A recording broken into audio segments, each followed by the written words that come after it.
Hello. Before I start, please hit the subscribe, the bell, and a thumb up anytime, now or later, anywhere uh, of the video, and or right at the end of the video. Okay, thank you very much. My name is David Chow. I'm doing my first YouTube. That I'm really excited, but a bit nervous, but I'm sure I'll improve as I go. My name is David Chow. I'm a sort of qualified civil engineer. I worked many years as a civil engineer here in Melbourne, but while doing that, I also did quite a bit of property investment, buying and selling sort of real estate here. So in Australia, so I do have a lot of experience in this. So I thought I can pass on all this knowledge about properties, about investment, about anything related to real estate. I got enough knowledge, and also how to manage your own properties as well. And I'm going to touch on the Airbnb side. So, well, today's topic, I'd like to do my first YouTube on the myth of your Millionaire Next Door. I mean, there's a lot of misconception about Millionaire Next Door. Millionaires must be high income group, living in a luxury sort of ostentatious sort of lifestyle, chatting around to exotic places for holiday, and drive a flashy car, designer clothes, Rolex watch, Gucci shirt, I don't know, whatever. Live in a big Mason house. We call it Mason house here in Australia. Go on a European holiday. Cruise the Mediterranean, and the kind of thing. And expensive restaurant, fine wine, and rich company, all that. Now, well, let's put all that aside. I'm going to say that they are all misconception. It's not true. It's not so. Okay, let's go one by one. Myth number one is they live in a big mansions, luxury home. We call it Mason home here in Australia. So it's kind of like 2 or 3 story house with 6 bedroom and 5 toilets, and it's kind of designed without much real architecture design, really. Not much architectural input, really. So yeah, but in fact, most of your millionaire next door don't live there. They live like you and me, in a very ordinary, in a sort of a middle class suburb. Well, before we get there, we must sort of I must qualify what is a millionaire, who is a millionaire. Basically, if you got all your assets minus all your liabilities, like your debt and all that, what you owe, equal to a net $1 million is a millionaire. It doesn't matter whether you're American, Australian, or Singapore millionaire. They're very close to the exchange rate is very close anyway. Or people from UK or European or some Asian countries. So they basically, we call it about, if you got net $1 million of Australian or American dollar, that's a millionaire. So we'll get back to myth number one. It's yeah, the, but quite the contrary, they live in a sort of ordinary house like you and me. It's nothing special, because the thing is, they they it's not in their character to sort of spend all that money in just a house that they live in.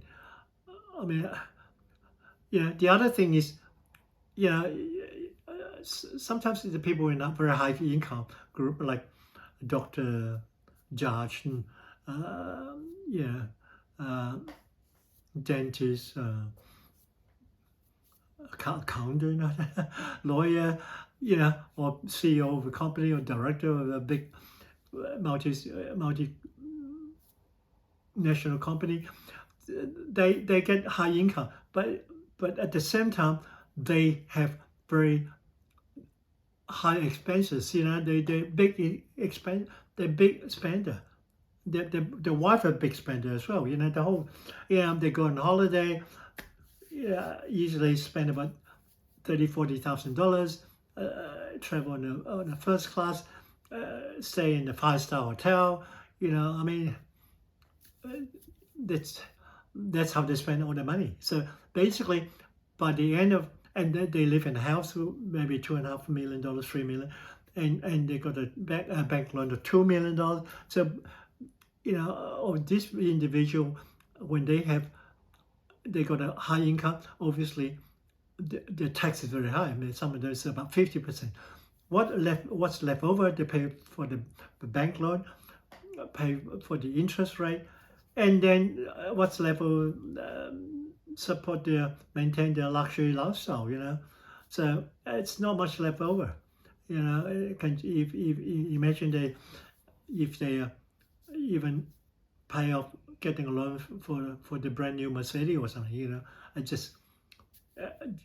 They certainly don't have the leftover money compared to someone who's just ordinary self-made millionaire, where they're very careful with the money. Okay. Myth number two, we think the millionaire, most millionaire drive a new luxury car, a brand new Mercedes-Benz, Jaguar,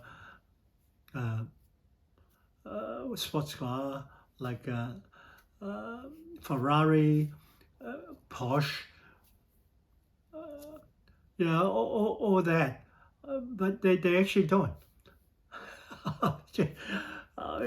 Tell you the truth, they don't.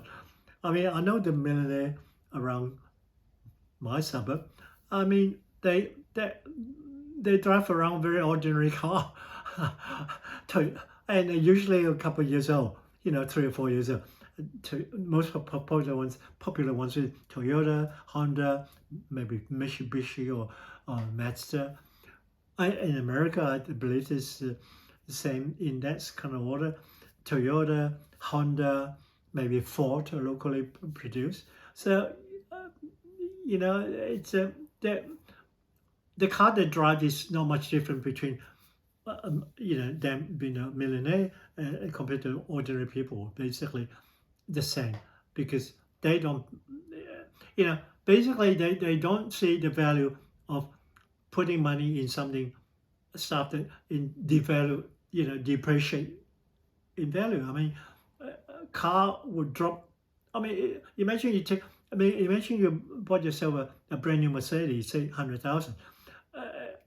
After a couple of months, it's only worth about 80,000, because generally they drop depreciation by 20% at least, and then every year they drop in value 10% for the next, and basically it's some sort of, it's not really an investment, isn't it? It's a huge expenses to your, for your family. Okay, we got that cleared up. So, and myth number 3 is they wear designer clothing, branded name, so Gucci, Versace, Saint Laurent, What else? Cartier, Rolex. We got this idea that millionaire because we see people well dressed, immaculately dressed, full suit, collar, with a Rolex watch, you know, really sort of sharp, really spotless sort of leather shoe. You can't pick but those are people that it's all for show. they, they, what do you call it? It's just to impress other people, But your millionaire next door is not going to do that. They're not going to spend money on this kind of stuff, They probably buy shirt from a Kmart, jean from, I don't know, Walmart or Big W here in Australia. Or some I know some millionaires even visit second-hand shop, So it's nothing sort of, to them clothing is just it's nothing sort of, it doesn't, it impress people. I mean, people sort of pay, wow, this guy, you see sometimes the guy wearing a Rolex watch, full of jewelry hanging around there, I mean, so a lot of, honestly, a lot of famous billionaires don't live like that. Okay, we'll talk about, let's pick one. Okay, Warren Buffett, he bought a house in Omaha, I think, for 31,000 American dollar, like 40, 50 years ago, and he's still living there. Still live there. Warren Buffett is one of the one of the richest men, billionaire. Another one I can think of is I think his name is Cameron. He passed away 2 or 3 years ago. He's a boss of IKEA. He obviously lead a very frugal sort of lifestyle. He liked to travel economy. Well, I mean, don't forget he's one. I think a couple of years ago he was the 7th richest man on earth. When he used to travel on budget, so economy, fly economy, and stay in the budget of a hotel. And apparently he drove 20 years old Volvo for 20 years in I think he's from Stockholm, Sweden.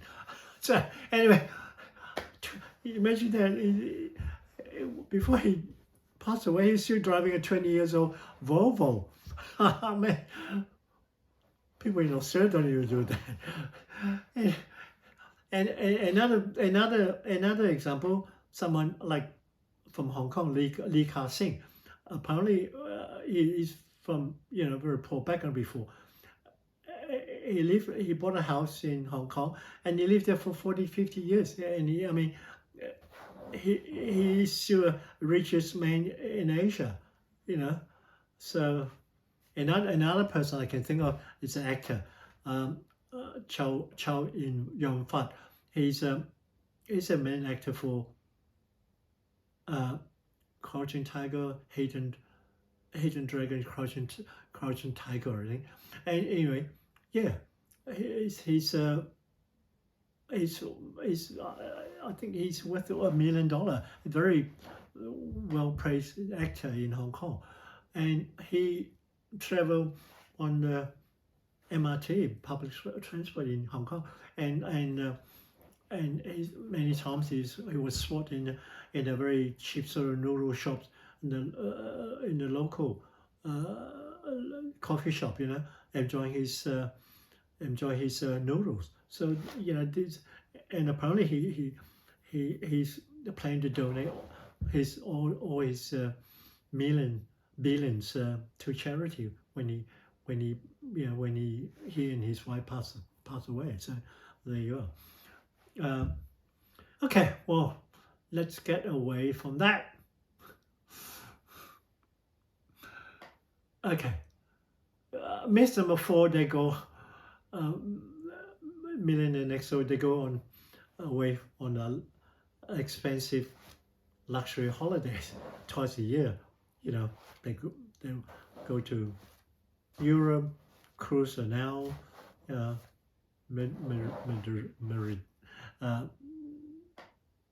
Caribbean cruise, and you know, what have you. So, but quite in the contrary, they don't. The Millionaire Next Door don't do that. I mean, they don't simply just spend 50,000 just for a trip, you know, for 2 weeks with a family of 4. No, to them that's kind of money wasted, you know. It's not a good value. So in Australia, they probably will go to Bali, Singapore, or Phuket, or Bangkok, you know, for a quick 10 days holiday. I mean, people from Melbourne or Perth or Sydney or Brisbane, they could easily go to Bali for a week holiday for a family of 4 for less than $3,000. I think $2,000 or $3,000, because basically accommodation cheap, the airfare to go there by Jetstar, Virgin, you know, it's only about a couple $100 anyway. So and they can have a great holiday, you know, enjoy the beach, sun and surf and cheap food. Yeah. So yeah, so the millionaire here, they don't spend on luxury holidays, obviously. And the myth number 5 is they don't have a wallet of credit card. I could think of that, because I mean, they might have one. I mean, they won't have, you know, they won't have half a dozen Amex, Diners, Visa, Master, Citibank, Bank, Westpac, you know, all. Yeah, I had a friend of mine, when he opened his wallet, he got a 10, the credit card all drop out, the 10 of them. I said, my gosh. But anyway, I suppose they would have one credit card, because when you travel overseas, sometimes you have to pay by credit card. You know, they ask for a credit card number, so it's convenient to have a credit card. But nowadays, I mean, I completely terminated the credit card a couple of years ago, when I found out that the interest rate is 23%, and I said, oh my God, am I stupid or something? Still using credit card to pay for grocery or shopping. So I basically rang the bank and said, look, I'm giving back all your credit card. No, thank you. So whatever I buy, you use a debit card. You know, Visa debit, it's basically your money. You got the money, you pay for it. That's like a cash. Okay. Myth number 6. They don't always sort of upgrade their gadget, you know. They're not into gadget. They're not, you know, they don't always go for the latest phone, latest watch, and what have you. Yeah. I mean, you seldom. They don't pay enough attention. They might know there's a new model of, you know, iPhone 14 Max, you know, Pro come out, but they got iPhone 12, 10. They're still using, and they still think that's good value. Why would they want to pay another $2,000 for iPhone 14 while their iPhone 12 is still working fine? I mean, the kind of improvement, like in the camera, so lens, and in the memory space, maybe, you know, in the speed, maybe slightly improved, but is it worth that? I mean, are we really, you know, extra 1 second is like worth a couple $100. I mean, come on. Yeah. So they're not into sort of upgrading. So they're not into gadgets, you know. Okay, myth number 7. Yeah, they don't pay. They don't like to go to expensive restaurant. That's a fact. I mean, because they know those expensive restaurant overpriced, overcharged for the wine. You know, you pay for the atmosphere, the decoration, the kind of cooking maybe. You know, you can't get it. You can't prepare yourself at home. So I remember. I mean, it's basically it's not. Yeah, I mean, what you know, it's not a good. Yeah, a night out is spend $150 per person. It's crazy, you know. You imagine you got a family of 4, spending about $400 just for outing. I remember many years ago, friends invited me to a French restaurant in South Bank. We're here in Melbourne, South Bank, which is next to the Crown Casino, next block. And yeah, I know French food, you know, it's supposed to be classy, upmarket, sort of classy restaurant. They serve you, you know, the biggest white plate, basically. I'd say biggest white plate, smaller piece of steak, you know, and they serve you the most expensive sort of imported French wine. So by the time that you got out of the restaurant, I mean, you already pay about $150 per person. As soon as you get out of the restaurant, like at 10 o'clock, you say, "Geez, I'm so hungry." You ask a friend, "Hi, are you guys still hungry?" "Yeah, let's go to the local Chinese supper, you know, supper inn or something in Chinatown. Let's go and have some, you know, fill our tummy with some noodle or some porridge or some rice or a dish of roast pork or chicken." My gosh, I mean, after spending $150, we're looking for somewhere to for supper. It's crazy, you know. Obviously, you know this that kind of restaurant is overpriced. You know, the wine is overpriced. You pay for the service, you pay for the decoration, the atmosphere. Maybe they got someone playing the piano there. But is it worth paying like 4 times more and you still feel hungry? No. I think the Millionaire Next Door, they more budget than that. They got a certain budget. They know that the restaurant is too expensive. They won't even bother to even think about it.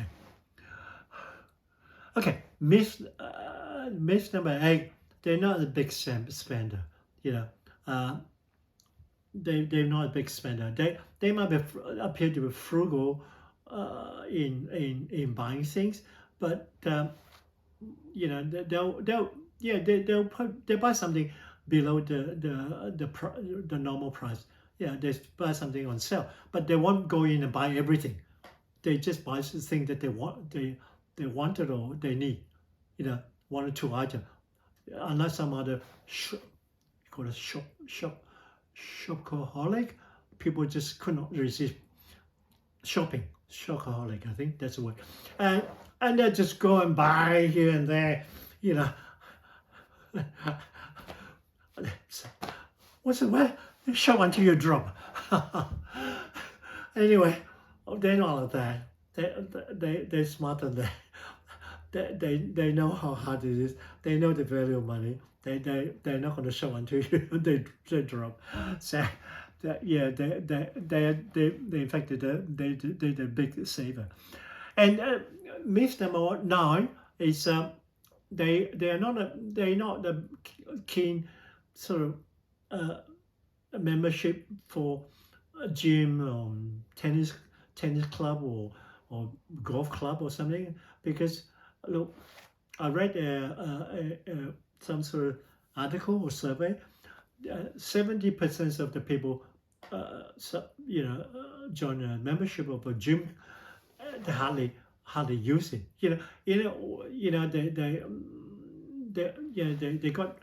They've always been offered 2 months free gym sort of membership for the first 2 months. After that, you go back to normal. But these people hardly have time to go to gym and do a bit of push-up, or nowadays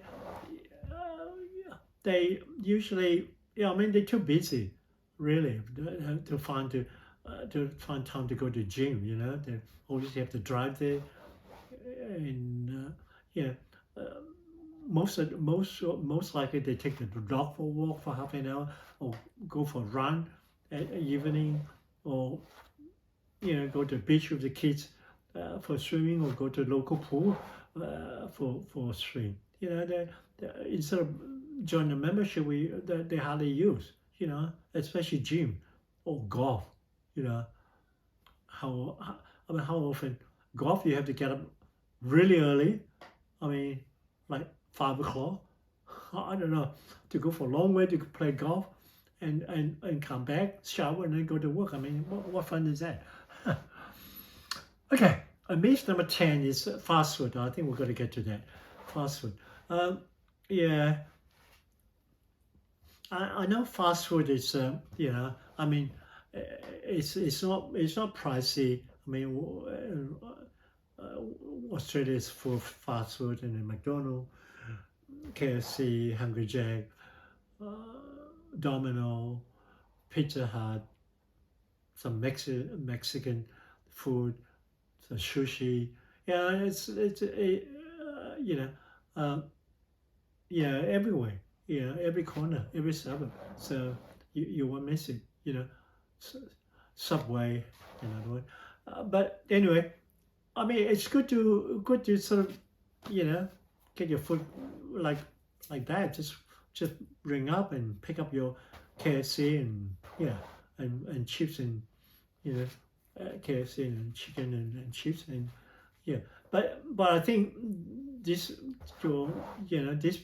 your Millionaire Next Door much prefer to buy some fresh veggies and meats, and prepare it themselves at home, and have a family dinner, with the kids and the wife, husband, sort of have a good sort of family evening together, watching TV or YouTube, And I think that's about all the myths. I'm sure there's other, I do have other sort of, like they're not, like they're not into buying lottery tickets or things like that. And anyway, I'll well, I do have a myth 11. These people are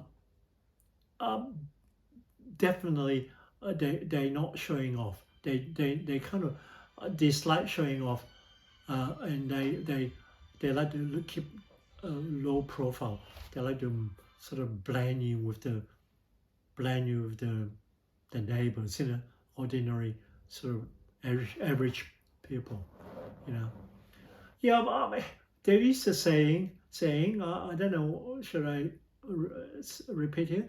Is there's an old saying that the poor like to look rich, and the rich like to look poor. So I don't know how how sort of how much true is it? I mean, because I own a Anyway, I met a guy.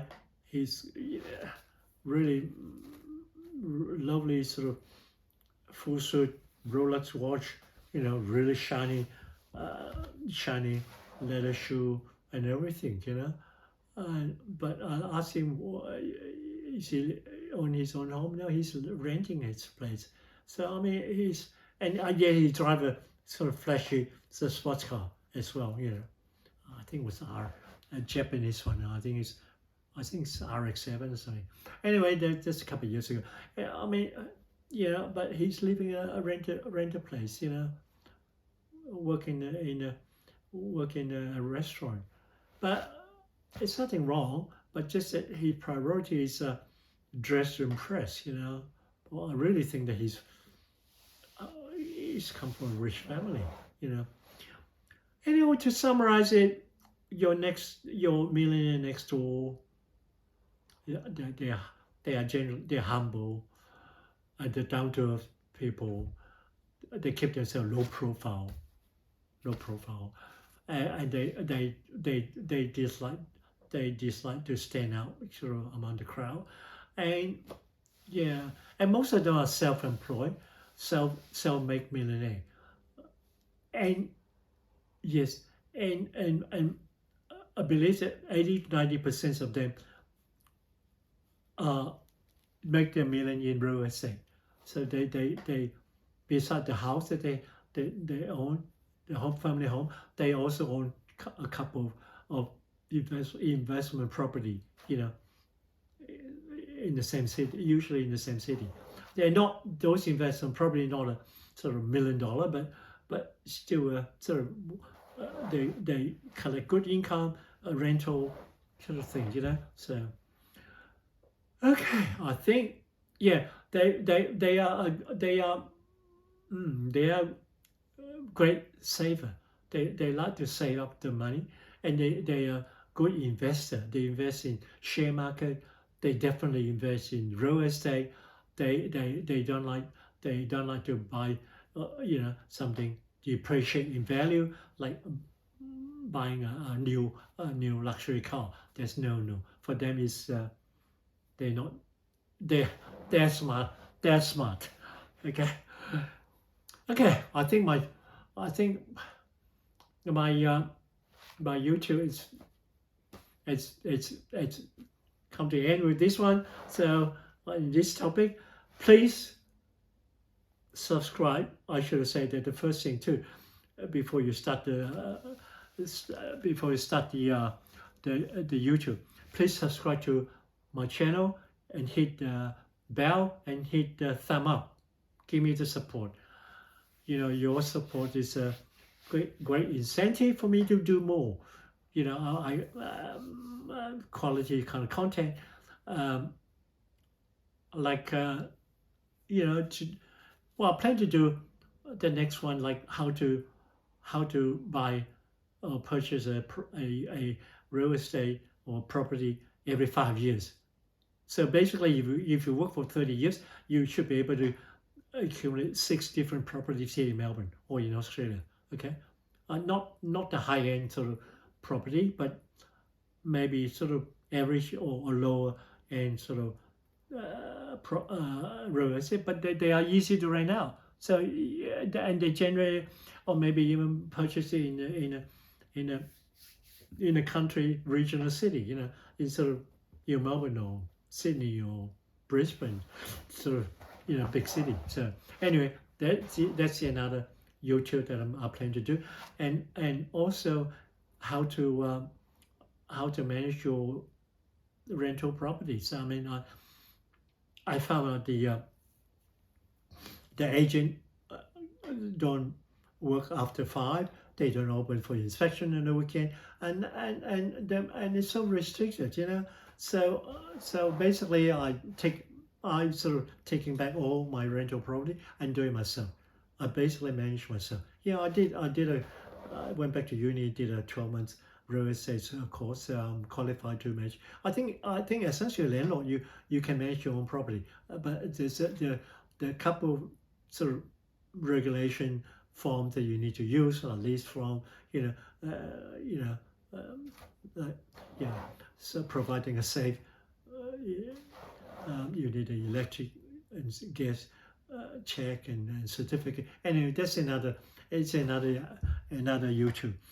And third one, I also run some of my listed out some of property as a B&B listing or renting. So I do have some, you know, knowledge about how to run your Airbnb rental. So I can give some ideas, you know, on what you avoid, how to run it, how to do it successfully.